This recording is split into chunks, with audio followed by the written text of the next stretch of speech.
Well, the spinner bite's finally cranking up here in northern Minnesota, and I'll tell you what, I'm really excited about it because it's one of my favorite times of the year to be out fishing. The fish are aggressive, the big fish are now mixed in with the small fish, and the bite's just a ball. Stay right where you're at. Fish Ed on Lake of the Woods is coming up.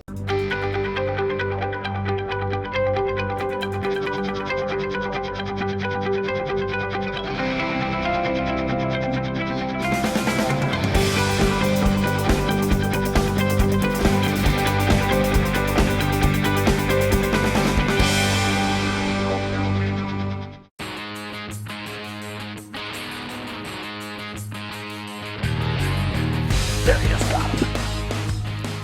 You know, this is probably my absolute favorite way to fish, and I'll tell you why.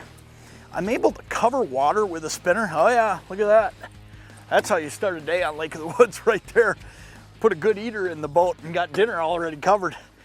I'll tell you what, I'm able to cover ground, and covering ground to me is just so important because fish, especially at this time of year, and I'm talking late spring going into summer, are out on the move. They're starting to eat. They've totally changed their mood now. They've gone from thinking about the spawn into thinking about eating. And what happens is, as they move, they don't all move together. Some are still in there, some are over there, some are out here even deeper. So what I'm able to do, that's a great walleye to start our day right there. We'll throw him in. But what I'm able to do with a spinner is I can just keep moving. But I think one of the most important things about spinner fishing is this. A lot of times people don't understand what they're really doing with that spinner.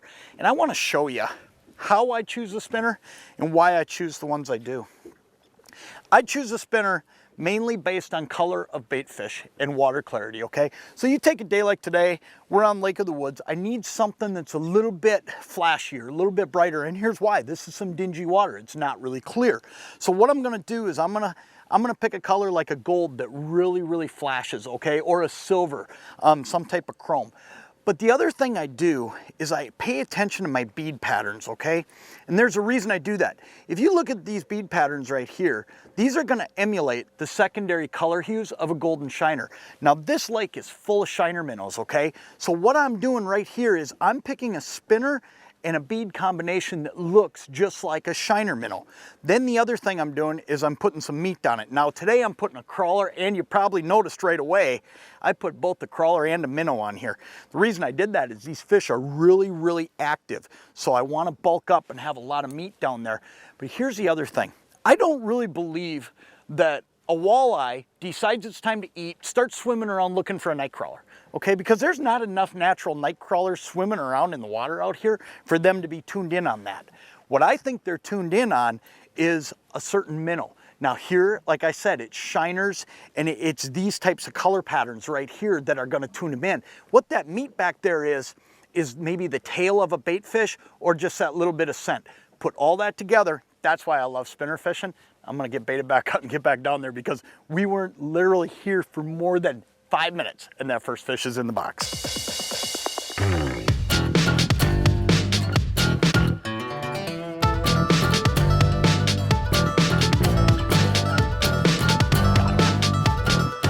Oh boy, that one came up and just drilled it. And this one feels like another pretty good one.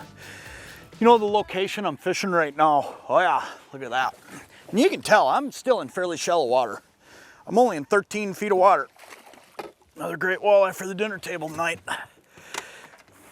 When you're fishing this shallow though, there's a couple things. One, I'm not letting them take it long. Boom, boom, set the hook.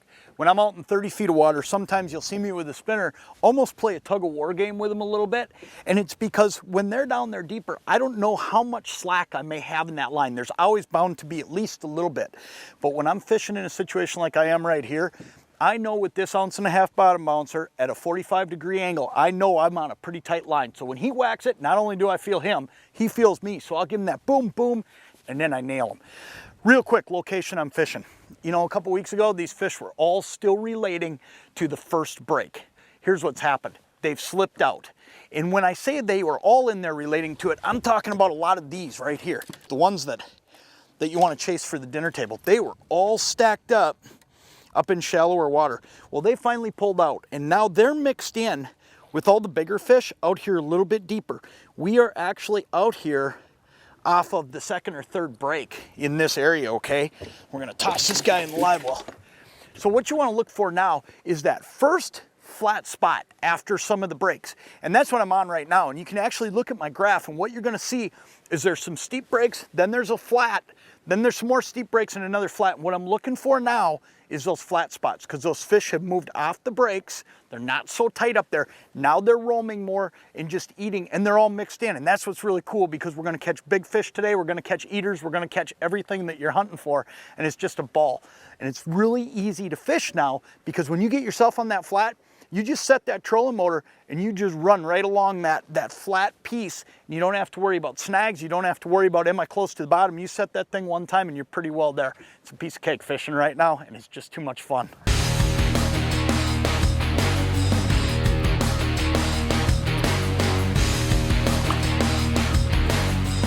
Look at that one.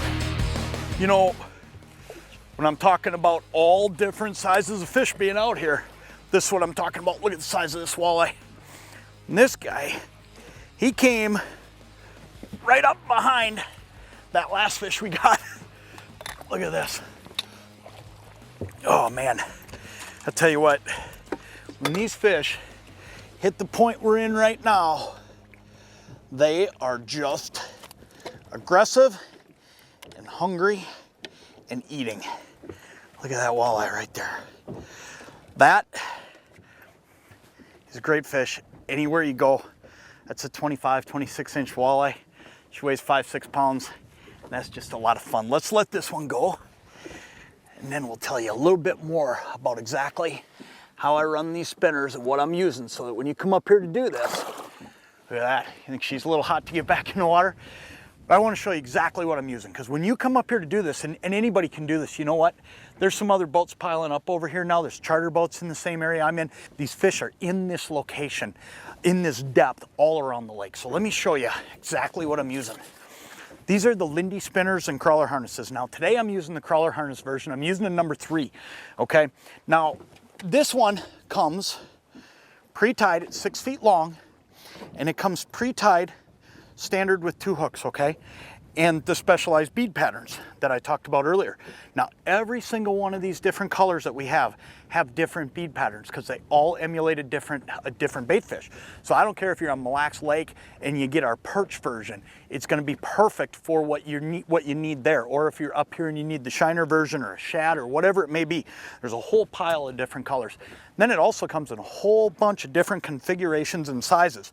What I mean by that is you can also get this in a single hook version that's perfect for just a minnow or a leech. You can also get it in Indiana style blades and Colorado blades and willow leaf blades. So it doesn't matter if you're on the Great Lakes, an inland lake, a small lake fishing over weeds, or like I'm doing today, working a flat area. There's a different size, a different color, whatever it takes for you to catch fish no matter where you're going fishing.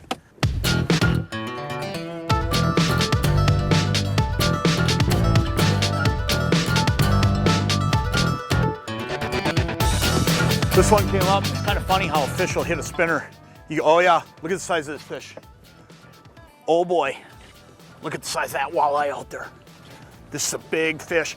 This thing came up and just nibbled at the back of that crawler, and I had to just drop that rod tip a little bit.